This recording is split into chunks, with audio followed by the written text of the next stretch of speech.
Hi everyone, welcome back to another episode of D4 Data Channel podcast. I'm your host, and with me we have Miss Kira. And Kira is the founder of the Passion Center, and it's world's one and only methodology that is actually blended by the business background and with the principles of psychology and human behavior. So today we'll be hearing a lot about this passion perspective and how Kira actually designed a lot of programs in this particular community for this particular community. So, without further ado, I would like to start off by welcoming Kira into this particular show. Welcome, Kira. Thank you so much, Deepak. Very honored to be here and excited about our chats. Great, great. So, I have like a set of questions for you. So, first of all, I would like to start off with this question. So, like, what inspired you to open up the Passion Center in the year 2018? Good question. So for me, I spent the last 2 decades in the business world. And my story starts off pretty humbly. I was born and raised in Trinidad. My parents had a fire, and that fire led to us leaving Trinidad to come to Canada, but with not a lot of savings, not a lot of money. So my entire career later on, so fast forward a lot of years, my career was always built on, becoming financially free and helping from a financial perspective. But being in the corporate world and going up the corporate ladder, what I started to realize was that there was a significant gap that was happening within my own self. I was losing a lot of interest and motivation for what I was doing, and I was still in an upcline. So, long story short, I had burnt out on that climb twice. And the second time, I got a couple of autoimmune issues start to show up. So it really made me take a serious look at what I was doing from a career perspective and to confront the aspects of, why was I compromising on my health in order to chase these goals, these next levels. And what occurred to me in the time of my healing was that I was confusing my ambition with my passion. And so on my journey back to health, one of the things I no longer wanted to compromise was my ability to take better control of, you know, my passion and marry that with something that I felt more inspired by. So I think the Passion Center is really was the end result of all of that work, inner work, as well as the studies that I was channeling at that time and all of what I'd learned. I'd wanted to put together a system so I can help other people start to really create these distinctions for themselves so that they can make better career choices in their journey. Great. That's actually very inspiring. And yeah, I've read about your biography, and I came to know about this particular thing. So yeah, it's pretty inspiring. Thank you. So my next question, so you have actually designed a lot of programs as part of your organization, and so how do you classify them, or like how do you categorize them? Like when you have to categorize into different buckets, basically.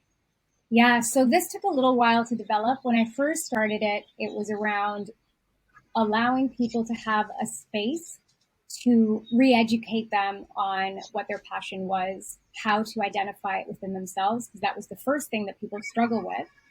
And then the second thing I needed to solve was how do we take what we know and make it practical? So I've built and designed 5 separate courses that are all foundational to each other. So the first one is basically helping individuals to first clear out any blocks or any older types of thought patterns, habits, or scripts that they might have developed over the year that's stopping them from actually understanding what their passions are. And we come with literally, hundreds of different programs and ideas just from the byproduct of growing up and evolving in life, right? So the first is we want to confront those things and make sure that we have open space for people to really confront what their passions are. And the second one is moving them through a discovery process. That's a step-by-step way. It takes quite a few assessments, pattern recognition within behavior, and that kind of stuff to really fundamentally understand a person's drivers for passion. And then once we have that and that's been exposed, then we get to the next level, which is Unleashed. And Unleashed is about taking what drives your passion and marrying it to a unique problem in the world. Because as you're aware, all businesses solve problems. So it's really about taking the person's personal interests and their combination of things, and then aligning that to something that's meaningful to them. And that kind of sets the stage for the last two courses, which is define your passion-based business and then build your passion-based business, which is the incubator part of the program, where various experts come together to help build and design new passion-based businesses or venture enterprises. But in the Unleash program, there's separate pathways. So there's the business track, but then sometimes people are happy with, moving in another career or getting another job or being promoted in another way. So it's really around going through this intense discovery process to find where your points of alignments are. And that's really what we focus on. I call myself passion agnostic. So it doesn't matter what you're passionate about. I'm not here to force you into anything or to force you into a bucket. This is about really discovering and understanding what fits you as an individual and how do we take that in a practical way so that you can, marry that to making a living, if that's what you choose to do. Does that answer your Great, great. True, true, true, question? true. Yeah. So over to the next question. So when you actually put across all these viewpoints, or like your perspectives, so often there will be a conflict of interest in terms of different ideas or the different thought process. So normally, how do you recommend these particular things in your content? When it comes to passion specifically, um, there's three different things. So there's empirical, there's there's like what I work with my clients, but then there's also the data and the literature. So I'm a very big believer in making sure that I study things at a root level. I want to understand the mechanics of why something works and how it works in a logical way. Now, that doesn't mean that my way of doing it is the end all be all. There are many different people that apply, different systems and different structures and different applications. And I respect all of it. I think that this is one of the conversations where all voices matter because passion is about having a human experience. And not everyone needs to experience it the same way. But for me, because passion has traditionally been a conversation that's very overused and a lot of its meaning has been numb and it was important for me to kind of get down to the basics, like what is it that we're talking about, what does the science say about it, and how can I study this. So for me, I went out to investigate it further. We enlisted about 1,500 participants in a study, and my main question was, what are the components that drive passion? So we went out, and over a course of 3 years, we discovered that our mechanics, or how we built the product that we did, was 99.6% accurate when it came to understanding someone's subjective experience of passion. So, the data speaks for itself at that point. So I'm really, I really wanted to take a subjective conversation and make it objective, and I think I've accomplished it with that, or using that method anyway.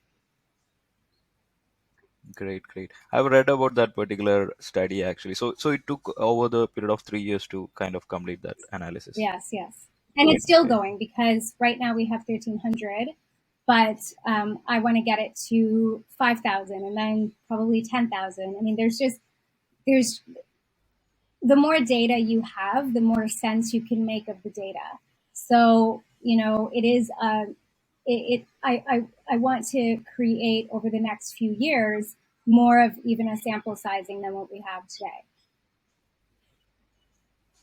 Great, great. So when we actually analyze the data, like so basically you'll be having this. I remember like there is some 15 touch points or something, and you'll be collecting that, and like you'll be analyzing it from your side Yeah, basically. so we asked a few questions when we went out to look at this. So the first thing was, based on Angela Duckworth's work, which was a meta study of a lot of successful professionals and what contributed to their success. And then in her work, the main ingredient of that was grit, which was passion, and perseverance as that combination.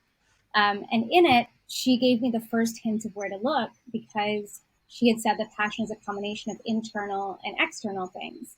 The challenge was in no research that I had, investigated in, was there anyone who was identifying what were the internal ingredients, what were the external ingredients. So I started to play around with that, and then what I discovered was that there are 15 things. I mean, it's simplified into four main buckets, but those 15 drivers are what's driving the accuracy in our reading. So it's very encouraging and very, very promising, and it does stand for future questions. And again, getting a larger sample size involved to see if there's any cultural changes, demographic changes, or anything like that that can skew the number. But so far, it's very, very promising. Great, great. And then have you observed, like, so when you said about this set which you are actually so like I think most of the people will be actually falling onto maybe like some, I think when we actually branch it out, or like there will be some 6 to 8 category of people maybe you might have actually observed, where actually a new people can actually easily spot it onto that particular set. We Right. definitely want to see what that looks like so the studies right now are being done in one of North America's biggest metropolitans, which is New York City. So we wanted to get a ton of different cultural influences to see if this was a universal kind of thing, and we also wanted to look at age demographics and gender. And so far, it's universal. So far, culture, um, age and sex does not interfere or skew the results. So yeah, it's I want to now see what geography can do to that, right? So India, is Right. that going to change from North America or Europe or Africa? Like, um, do any more embedded value systems skew the information? That's what I'm still interested in seeing. Great, great. Yeah, that's actually a great study actually. Thank you. And yeah, so there was a new program actually which I read, so Becoming Unblocked. So if you can give us a bit about this. Yeah, thank you. This one's actually a very exciting product for us because I didn't start here. I started with my Discover Your Passion, and everything was around how do we mobilize people's passion and put it into the work that they do. So, very early on, when I started doing this work, what I realized, because I would always follow up with clients 3 months, 6 months, and 1 year post these programs. And what I found was there was a certain subset of people that were going out and killing it. They were crushing it. They were doing amazing things. And there were other people that, for whatever reason, would get blocked, right? So they would go to a certain stage and then they would fall back into older patterns, like go back to the job that they hated or revert back to the conditions of their past. And so that really I don't know what it did. I was upset by that. And I realized, I remember having a coach and she was like, well, Kira, you can bring, the horse to water, but you can't make them drink it. And I'm like, I'm like, nope, I can make them drink it. So I basically just started talking to behaviorists and neuroscientists and different people with more of a behavioral background than I had at the time. And what I discovered was that a lot of the people that were reverting back had what was known as psychological blockers due to either past pains or past traumas or things that, you couldn't really pick up on right away. Like you really need to know what you were looking for in order to be able to identify it. So I got to work and I designed Unblocked, which is the very first program that people take. I make it mandatory because what this allows us to do is really take a look at someone's psychological mechanics, and it allows them to gain access and understand more about themselves and more about the areas that can be vulnerabilities or areas that can put them back into past patterns or older habits. And we want to do that at the front end of the programs so that we all are walking in here with awareness. And so, because once you're aware, then you know what to do about it. The problem is we're not aware. And if we're not aware, then we don't know what to do about it, and that's where cycles are more likely to repeat over time. So we just want to nip that right in the bud. It doesn't mean that it makes the process perfect, but it gives us a really strong way of moving people through, so that they can get to that successful end goal that they want faster and more efficiently. Great, great. All the best wishes for this new program, actually. Yeah, I'm really excited about it. Yeah. So yeah, so this newsletter which you have been publishing in LinkedIn, so the Plastic Human. So like it's a very unique name, I would say. And yeah, so why the title actually? I'm a bit curious about it. Yeah, thank you for asking that. So this is actually a book that one day I want to write, and I'm using the newsletter to test out, if it resonates or so forth. But the whole idea of the plastic human is, we approach the human experience and we glorify a lot of the human experience by looking at the brain and looking at our logical spheres. So plastic comes from neuroplasticity, which is essentially that your brain, the idea that your brain changes shape with the things that you learn and the things that you do, right? So deep learning and deep training shapes your brain to whatever it is you're being learned, by volume, by size, by pattern, neural connection, all of it. But the plastic human takes that a step further and says it's not only your brain that's being shaped, everything in your body is being shaped, your entire neurology, how your biology operates. We are, in essence, a plastic being, just by design. So looking at it from a more holistic lens helps us understand the human experience at a much deeper level, so that we can know what's going to help us to thrive and optimize versus what's going to kind of, kill that ability for us to do. And this initiative, I guess, started because what I began to realize was that as humans, generally, this is a very general statement, but most of us know more about our things than we know about ourselves. And I wanted to change that. I wanted to write like a human manual and really look at all of the richness of how we're designed and how we can take that design and with that knowledge just up the game all in all areas of our life. So yeah, it's kind of like a little experiment to see, how that resonates and if it's helpful and if people actually read it, because it's a little bit longer than most newsletters. No, I think it's a successful actually idea. So like I would say like I can see actually from the numbers or the subscribers which you have for that particular article. It is pretty good, and yeah, thanks for clarifying that actually. Thanks for asking the question. Yeah.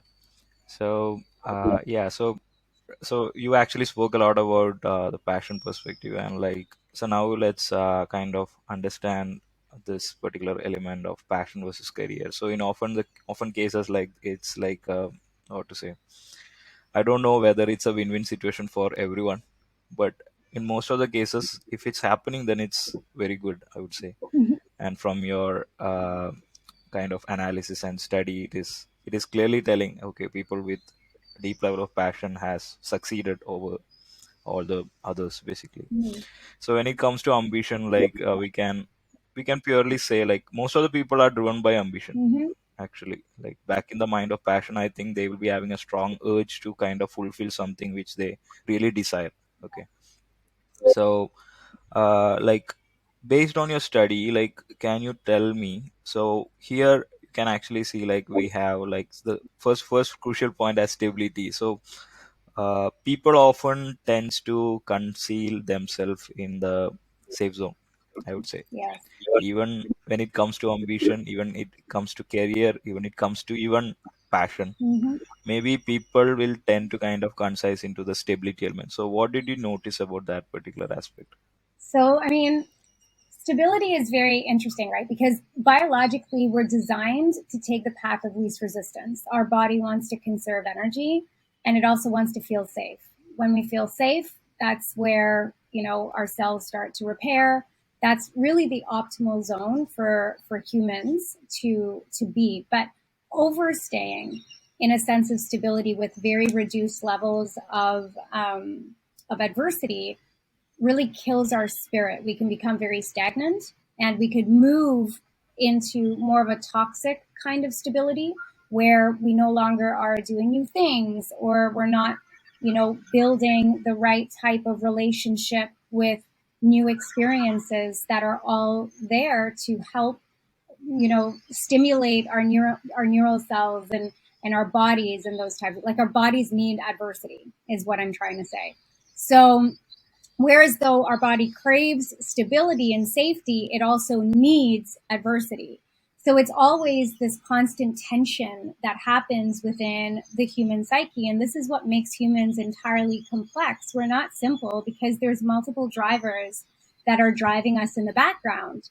So, I do feel as though comfort can be very dangerous to the human spirit. And and while it's, what we prefer to do because it's the easier path, it's the thing that ends up killing our passion for life and our vitality over the long term. So it's about really bringing your awareness to how your biology works, what it needs, and working with that, because without that awareness, without that knowledge, we can get sucked into very unhealthy states of being and showing up, which deprives our ability of having an amazing experience in life. So that's what I would say. Great. So here in this, actually in this particular deck, you can see like other points such as determination, perseverance, motivation, and like purely, I believe like, okay, so apart from, so that's where I'm very confused actually. So when you say passion, so the underlying element can be any of it. Like maybe they are very much dedicated about something, or they are determined to achieve something, or they are strong perseverance to achieve something, even motivated by some other external factors which that person itself not even sure about. So in these kind of criteria, like so maybe passion actually kind of like is a very high level perspective. Inside there will be actually kind of working in these kind of conjunction, right? I would I would kind of reframe that a little bit. So we've been able to see or acknowledge that passion can be summarized in a very simple formula. So passion equals meaning times investment. So it's basically investing in things that you find personally meaningful, that's going to give you that sensation or that feeling of passion. Now, meaning means various things to different people, right? So what we really need to do is understand what drives meaning in order to really get to what drives passion. And everyone's different with how they drive, with what drives meaning. So at the Passion Center, we were able to develop out a mechanism through which we can identify how each person uniquely understands or values their meaning. And this can change over time, but most of the time, these are very stable things within our psychology, our neurology, and like who we are. It's the core of ourselves. However, as I'm sure you're aware, there are facets known as intrinsic motivation and extrinsic motivation that also are drivers for our ability to feel motivated or feel or want things. And for example, humans, our brains, they're very goal driven. So for me in the past, I would say I'm a very ambitious person by nature, but a lot of my ambition was driven by lack in my youth. So, like going back to my story, my parents lost everything in that fire. So, seeing the adversity that came from living a life with lack made me hyper driven to focus on establishing certain financial milestones for myself. And that overextended me. So one of the reasons why I burnt out was because I had an overdrive. I was over motivated. There was an imbalance in my system that caused me to constantly want to work in order to get to some next goal. And without work and without goal, my life felt very meaningless. So it's also a bigger conversation around what drives meaning for you, and why is meaning driven for you. And that's always by evaluating your past experiences. So, um, so it's really about touching on, how does determination, perseverance, and motivation, how does it come together in its own unique formula with every individual? Because every individual is going to have a different story on how that is, but the way and the root and why we do this remains the same. And it all has to do with our programming, with our engineering, with how we were raised, with the gaps that we've had. That all predetermines how we're going to be inside of our work and how we're going to show up inside of the things that we go after in life, whether that's comfort, whether it's duty and responsibility, whether it's a determination to get to some goal or to hit some milestone, or whether it's to feel passion for what we're doing. Um, we we need to uncode all of that in order to really understand, what is driving the driver. You're the driver. What is driving you internally, right? Does that answer your question a Got little it. bit? I Got it. don't know. Yeah. That actually covers it. Yeah.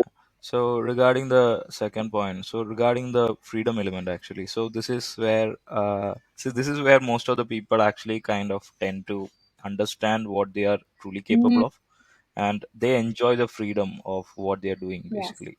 So in that perspective, actually, like, so let's say in the career level itself, like, people kind of choose the jobs which they like if they are really motivated about something, or if they know what they're Mm-hmm. doing. Okay. But what happens is, like, when it comes to practicability, like, when they are actually starting off with something and they end up losing out something, like, there are chances, right? So where they purely start off with something which they are very confident, or which they feel like, okay, that will give us the kind of dedication and the skill set which they are actually being focused on. But over the period of time, they lose maybe interest, or they are financially unstable. So in that element, that freedom element is kind of like, what to say, it's kind of, it will be oozing Mm-hmm. off basically from that particular person's mindset. So in those cases, like, how to uplift that person again in terms of this passion driven method. So to answer this, I want to talk a little bit about the linear success model and the mosaic, because I think it's relevant for this one particularly. So in one of the drivers that drives humans universally is, from Ryan Dacey, in his work. It's called self-determination theory, and it involves four main things. I call it the ramp principles. So it's relatedness, um, it's autonomy. So I see you have here authority, right? Autonomy, mastery, and purpose. And when you have those things working together, we can get to a place of psychological freedom where we feel like we're hyper motivated to go after the things. And, but we forget that life isn't linear. And we evolve. And in that evolution process, it's not a straight line. Sometimes it can curve, it can go circular, it can rotate, because we're evolving based on our life circumstances and the pressures that form who we are. So it's almost impractical to think that we can hold on to something over the long term and still be passionate about it if it's not stimulating us enough, or it's not evolving alongside of us and we're not nurturing or maturing that relationship. So in those instances, it's always necessary to almost do like a reset or kind of a resuscitation. We need to find again what are the parameters now that are creating more interest, more stimulation. And the only way to do that is to get outside of what you're doing and and have different relationships, have different exposures to new things and new ideas, or try different things, because like I had mentioned before, the body is always trying to stay the path of least resistance. Even when you're passionate, you always have that duality that's driving internally. So if you allow it to win and you're not re-educating yourself, you're not learning new things, you're not, exploring different things that start to pop up that's interesting to you, then naturally you're going to fall out of love with what you're doing. You're going to plateau, because in order for us to be stimulated and enriched on the inside, we got to continue the climb. We can't just expect to feel the same. It's almost like, a marriage, right? If you stop doing the things with your partner, then the relationship at some point dies. You have to continue to nurture the bond in order to feel the romance. It's the same thing with our work and what we do. You've got to nurture the bond. And if the bond, if you fall out of love with it, cool. It doesn't mean your life's over, but we do need to start the process of discovery again and understanding, what can fill that void or fill that gap and move in a healthier direction there. Correct, correct, true. So they're actually like, I think the third part is actually branching out from there. So when you said about that reset element, so oftentimes I felt it like this. So some certain people truly don't know their capabilities Yeah, actually. it's Like true. actually they are like, so they'll be doing something out of like, maybe they'll be actually just casually doing it, but maybe few others or like the third person might be spotting out their caliber about Mm. it. And like some of these cases, like we just mentor them, or we just actually show them the path, like okay, you can actually take out this particular Mm. opportunity, or maybe you'll be good at this particular topic.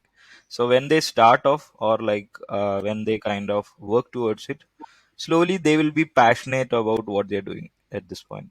So at the starting, they clearly don't have any clue, okay, what their caliber is or what they are passionate about is. But when they start off with something new, it's like okay, they will be feeling an inner what to say, thought, or like okay, they can actually go about with this particular thing, and even they can actually build a Yeah. career out of it.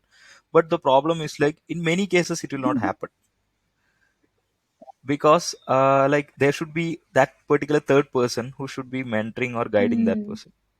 So in those kind of cases, like what is the so one method which you said, which I really like, that okay, okay, like getting a different set of exposure and ideas definitely make the person understand what they are truly Mm-hmm. capable Mm-hmm. of. So that particular part clearly answers that particular point, because in most of the cases people truly find difficult to kind of understand what they are truly It is capable of. so true. It is so So true. in yeah, in the job level also we can see it clearly, like people who are working in similar, like they will be having that particular skill set, but they will be actually working in a different Yeah. role. But when we kind of, Sorry to yeah, cut you off there. You hit yeah, on no problem. something. Um, because sometimes like we can pigeonhole ourselves, like basically if we're doing a job and we become good at that job, we assume that that's the only job we can do, and then other people see us doing the job and we're good at that job, and they start to define us based on the work that we're doing. So then we define ourselves based on the work that we're doing, and other people are defining us based on the work that we're doing, and we stop thinking of all of the other options that are very, very available to us. And we stop investing in those other options because, again, we have now crossed the identity line, right? We have identified with what we do. And that's actually not a good thing. It's great to be good at things, but it's better to experiment with new things and be bad at new things, because it allows you an opportunity to build muscle in different areas. And you're absolutely right. The capacity for the human's ability to become good at multiple things is profound. It really is profound. We are like ambidextrous. We have multiple talents dormant within us that don't get enough exposure or exercise. So we just assume that we wouldn't be good at these things. But there's also like natural talents that we have as well that we plainly don't see because they're so embedded in us that, we can't identify with them as being good. We just think that everyone else is the same, like that we just make those assumptions. We can see when someone else has a really profound ability to communicate, or we can see when someone else has, a really good sense of humor and is able to make other people laugh. And we can see all of our, social spheres and our colleagues, we can see their talents, but it's really hard to sometimes see our own.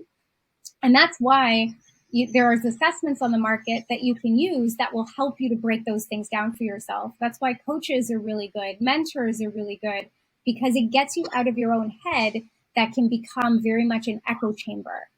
And we can't, like, there's a couple of things. We can't be what we can't see, and we can't know what we don't know. So we need other people to really work with us to call out those types of like inner qualities that maybe we're not seeing rightly within ourselves, so that we can start kind of doing more of them.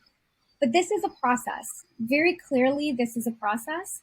The challenge is this is not something that is completely intuitive as who we are. And we haven't learned this because at no point in our education system or our organization systems do we have programs that focus on the self. So that's kind of why I'm really inspired and motivated to build these programs out, because I want there to be a system in society where people can learn more about who they are inside of their inside of themselves, so they can start looking at all of the different opportunities that they can have and that they're quite capable to achieve, if only there's some fundamentals that you knew. True, true. Yeah, that's actually a valid thing, valid very point actually. So yeah, so a couple of thoughts on these 4 points here. So like, yeah, so this is something which I noted. So passion doesn't always change in time. Is it true or false? It's different for everyone. So there are certain. So again, we need to get outside of the traditional way that we view passion, because it's a little flawed. So when, for example, and I say this a lot, I use this example a lot, like I overuse it, but if someone's passionate for basketball, for example, right? Um, what we do as the language is we put the thing beside the passion. So what we assume is that there's something special about basketball in that person for that person to be passionate about basketball. But really, it's not about the thing. It's not about basketball. There's a reason why that person gravitates to that specific sport, and to actually focus in on that specific thing. So we need to understand what's inside of the person that's driving that behavior. Because once you understand what drives the behavior, why that person is passionate about that thing, what you'll come to realize is that there's different things that that person can equally be passionate about if they were to get exposed to it, if they were to involve themselves in it, and that kind of stuff. Like their odds of feeling passion for different things just massively grows. So when we think about it like that, then this question, it loses some power, because what that means is it's we have this complete, like, we have this power inside of us, and it has the ability to turn on and light up at a whole bunch of different things if we knew where we found our switches, right? If we knew where the switch was, it's a no brainer. We can find passion in not only one thing, but in multiple different things. But we don't really think about it like that. So we are so fixated on passion being about one thing. And we're scared of when we find it, because then we're like, well, I'm going to invest in this for X amount of time. What if I lose my passion for this?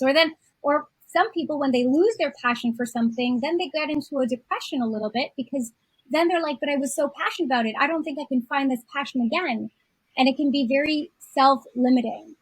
So the thing to know is, if you have a really clear understanding of you and what drives meaning within you, and you're doing the work to expose yourself to different activities and different things that align to what you find meaningful, you never have to worry about passion changing or dying or losing.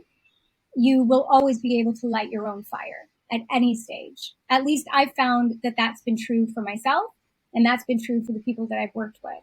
So, you know, I haven't worked with someone yet where that's been a Great. problem. Great, great. Yeah.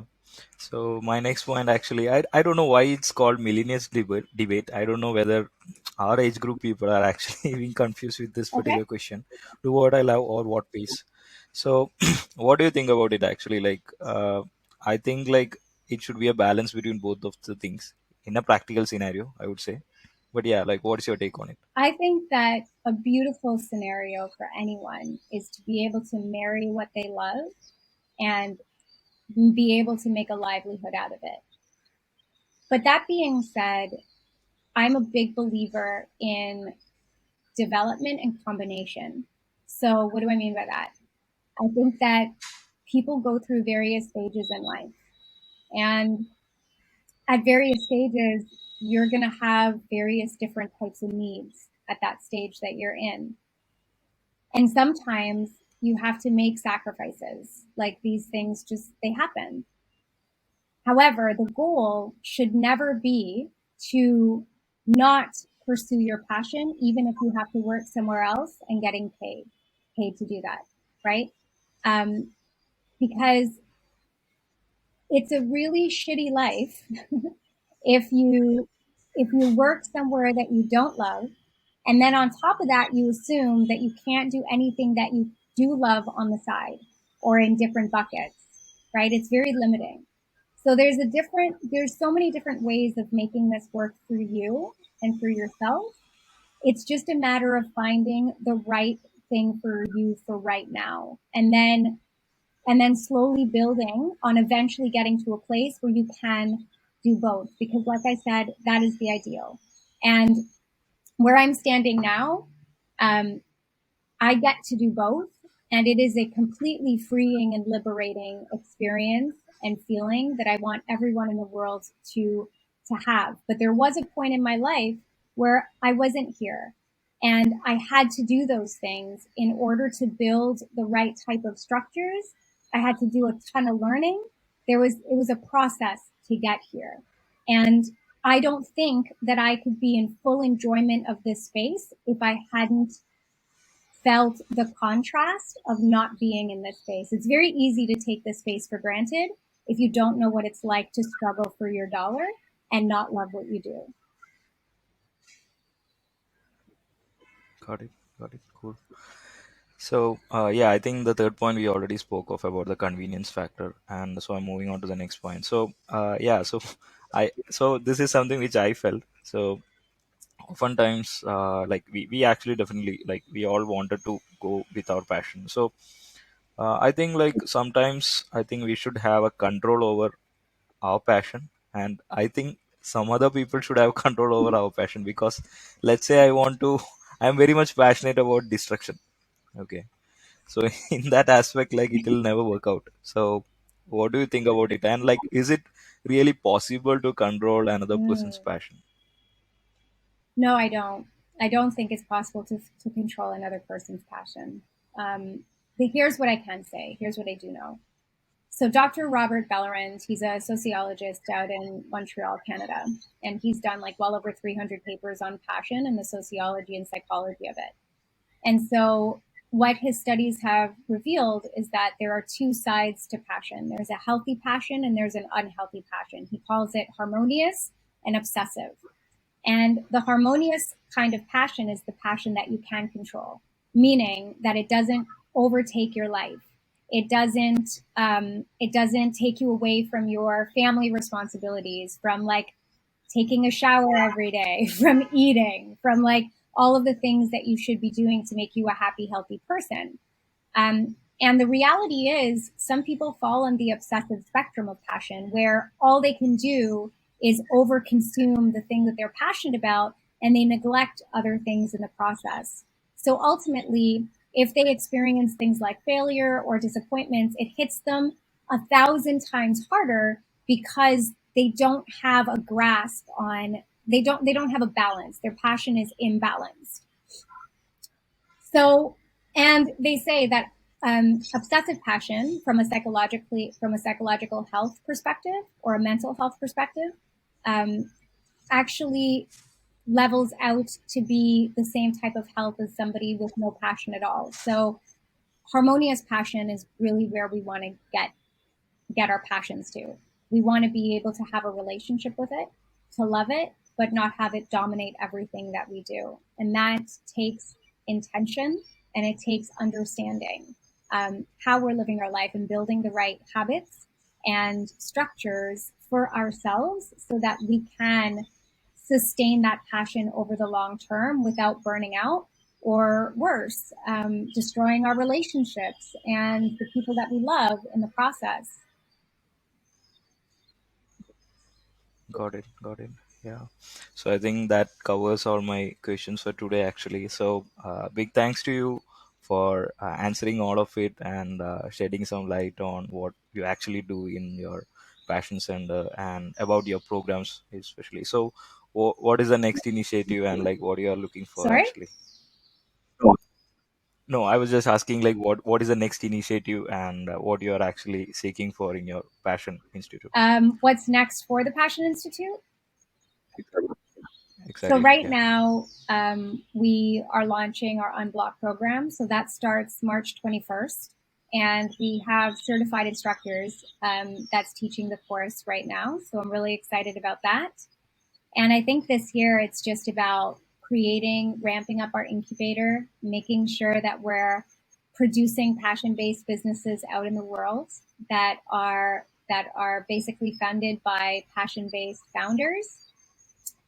And from there, we're going to start looking at the education world and the corporate worlds as well. So, how can we infuse more passion inside of our social settings, more healthy passion inside of our social settings? Because I mean, with the great resignation, with the way things are moving, this is going to be the next pioneering step for leaders to really start shaping their own teams and their own organizations as well. They're going to want to know what's driving their employees at a deeper level so that they can cater to a better way of aligning their employees to the things that, you know, make them feel better. They'll just get more results as a byfactor of that.